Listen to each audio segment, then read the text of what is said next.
नमस्कार, बहुत स्वागत है आपका रिपब्लिक भारत न्यूज़ स्टूडियो में। आपके साथ मैं हूं मीनाक्षी रजत। शिखा और प्रगति भी मेरे साथ मौजूद है। लेकिन बात होगी 18वीं लोकसभा के संसद सत्र की। 2 दिन की छुट्टी थी, लेकिन शुक्रवार को देखने को मिला था कि नीट के मुद्दे पर जहां विपक्ष चाहता था कि यहां पर बातचीत हो और मुद्दे को सुलझाया जाए, नीट में जिस तरीके से धांधली हुई उस पर बात हो, सरकार जवाब दे। सरकार जवाब देने के लिए तैयार भी हो गई, लेकिन उसके बाद भी विपक्ष ने हंगामा किया। अब 2 दिन बाद आज फिर से 18वीं लोकसभा का संसद सत्र शुरू होने वाला है। हंगामे के आसार आज भी है।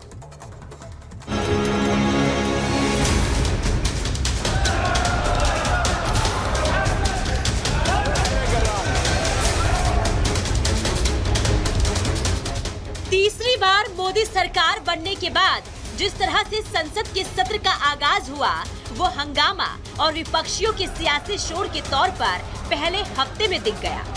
दूसरे हफ्ते के पहले दिन यानी आज भी संसद में हालात कुछ ऐसे ही नजर आने के आसार हैं।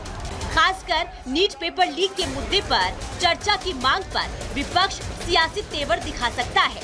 यूं तो राष्ट्रपति के अभिभाषण पर धन्यवाद प्रस्ताव पर बहस की शुरुआत बीजेपी सांसद अनुराग ठाकुर करेंगे, जिसके बाद पहली बार नई दिल्ली लोकसभा सीट से सांसद बनी बांसुरी स्वराज बहस करेंगी। लेकिन संसद में संग्राम के मुद्दे और भी हैं। नीट पेपर लीक विवाद के साथ ही अग्निपथ योजना और महंगाई जैसे मुद्दों पर चर्चा के नाम पर संसद में महाभारत के आसार हैं, जिसका अंदाजा आप नेता संजय सिंह के प्रदर्शन के ऐलान से लगा सकते हैं। इंडिया गठबंधन के जो दल हैं, कांग्रेस समेत तमाम राजनीतिक दल, जब खड़गे साहब के घर पे मीटिंग हुई थी जिसमें राहुल गांधी जी भी मौजूद थे, सबने एक स्वर में तय किया था देश की संसद की परिसर में इंडिया गठबंधन के दल देश भर में ईडी सीबीआई के दुरुपयोग के खिलाफ आंदोलन करेंगे, प्रदर्शन करेंगे। इंडी ब्लॉक का वही घिसा पिटा पुराना राग फिर से शुरू हो गया है। नोटों के पहाड़ मिलते हैं इनके घरों से, लेकिन जब बात आती है करप्शन को नकेल लगाने की या अंकुश लगाने की, इनको बड़ी तकलीफ होती है। नीट पे कहाँ चुप है? हम लोग कार्रवाई कर रहे हैं ना, लोग गिरफ्तार हो रहे हैं ना, रोज हो रहे हैं ना, देश भर से हो रहे हैं ना। सारे षड्यंत्रकर्ता का अंदर का ताना बाना खुल रहा है ना, और खुलेगा। कांग्रेस में क्या होता है?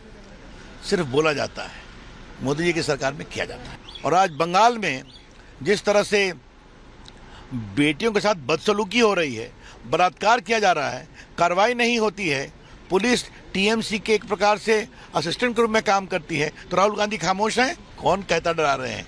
वो भ्रष्टाचार नहीं करें तो नहीं डराई। संसद में हंगामा विपक्षी नेताओं का माइक बंद होने पर भी हो सकता है। हालांकि माइक बंद होने को लेकर स्पीकर सफाई दे चुके हैं। माइक मैं बंद नहीं करता हूँ, पूर्व में भी आपको व्यवस्था दी थी, यहाँ कोई बटन नहीं होता। सर माइक तो दे दीजिए। माइक मैं बंद नहीं करता हूँ, पूर्व में भी आपको व्यवस्था दी थी, यहाँ कोई बटन नहीं होता। हालांकि लोकसभा में धन्यवाद प्रस्ताव पर बहस के लिए 16 घंटे आवंटित किए गए हैं, जो मंगलवार को प्रधानमंत्री नरेंद्र मोदी के जवाब के साथ समाप्त होगा। जबकि राज्यसभा सदन में बहस के लिए 21 घंटे आवंटित किए गए हैं, जिसमें प्रधानमंत्री नरेंद्र मोदी के बुधवार को जवाब देने की संभावना है।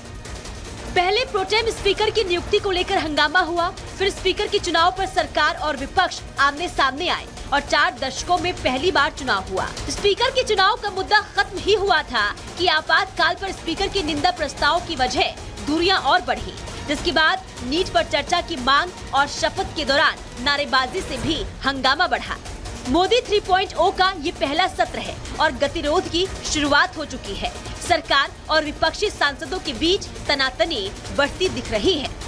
Bureau report, Republic Bharat.